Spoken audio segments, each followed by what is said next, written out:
Assalamualaikum warahmatullahi wabarakatuh. Saya Muhammad Toha, anggota DPR RI fraksi PKB. Salam sehat dan selamat dunia akhirat.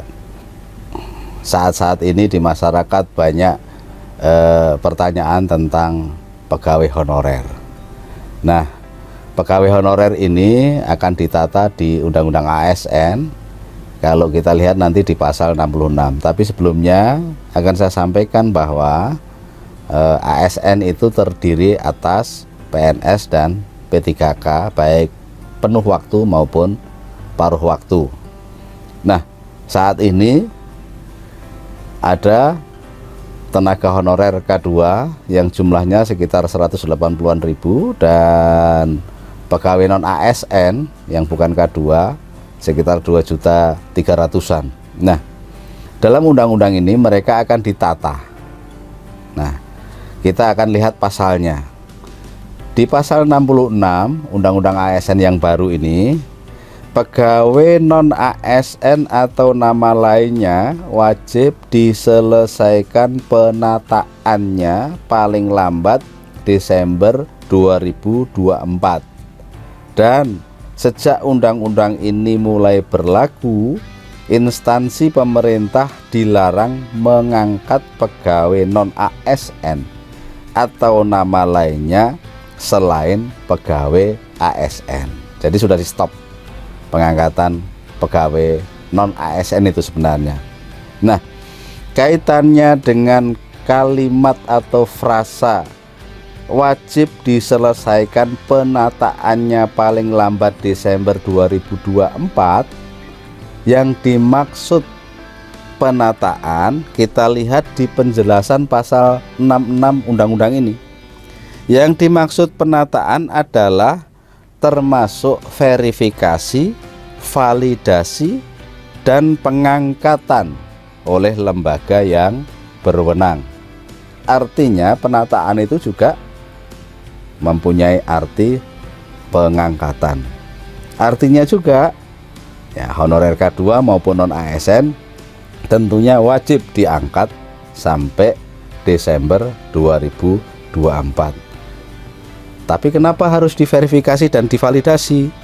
Nah, ini penjelasannya adalah verifikasi dan validasi diperlukan, karena tanpa verifikasi dan validasi ini semuanya nanti banyak pegawai honorer yang akhirnya diangkat jadi honorer karena tahu akan diangkat. Nah, kita utamakan tentunya yang sudah 20 tahun ke atas dulu, 15 tahun ke atas dulu, 10 tahun ke atas dulu, yang mengabdi tentunya itu akan adil. Semoga informasi ini bermanfaat bagi para non ASN ya. Jangan sekali-sekali baru mengabdi 1 bulan ditulis 2 tahun, atau baru mengabdi 1 tahun ditulis 5 tahun, karena pemalsuan dokumen otentik dituntut hukuman pidana 12 tahun.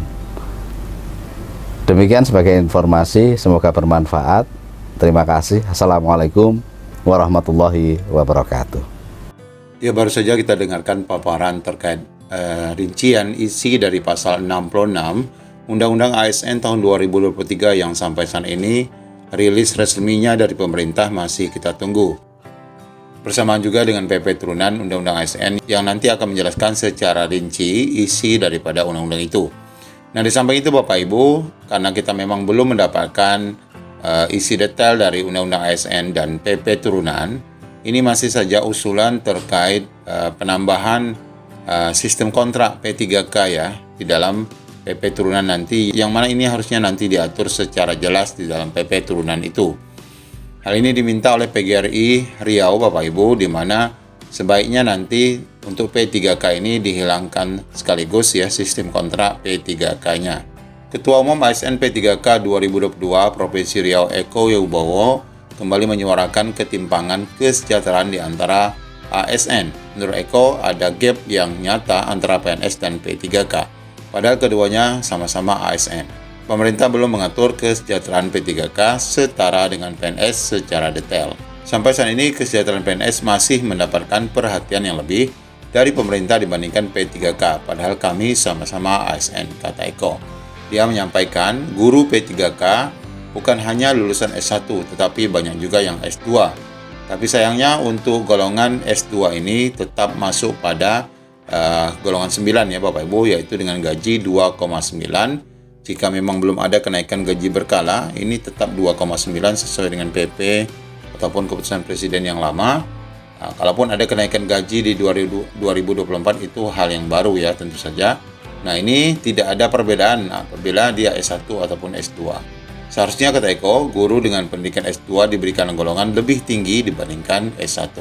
Tetapi faktanya masih dimasukkan ke dalam golongan 9 atau setara dengan 3A untuk PNS. Ya, di sini masih diharapkan dengan adanya undang-undang yang baru akan ada perubahan secara signifikan untuk kesejahteraan antara PNS dan P3K ini. Karir ASN P3K seharusnya juga diatur lebih detail dalam regulasi turunannya, yaitu turunan yang kita sedang nantikan ini nanti. Kenaikan pangkat dan gaji harus juga diperjelas dalam PP tentang P3K, biar tidak bias dalam implementasinya.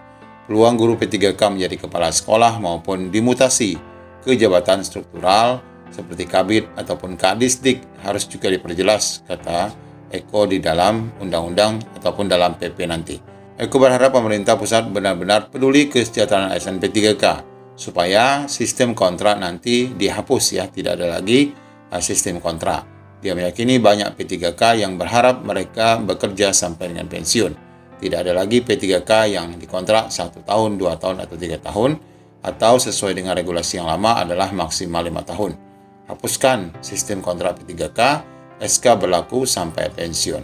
Nah, ini adalah permintaan yang terus digaungkan terhadap undang-undang yang baru, dan ini nanti kita akan tunggu pengaturannya di dalam PP turunan Undang-Undang ASN yang banyak memberikan kabar baik bagi rekan-rekan honorer sebagaimana video yang sudah kita dengarkan tadi, dan juga tentu kepada ASN P3K.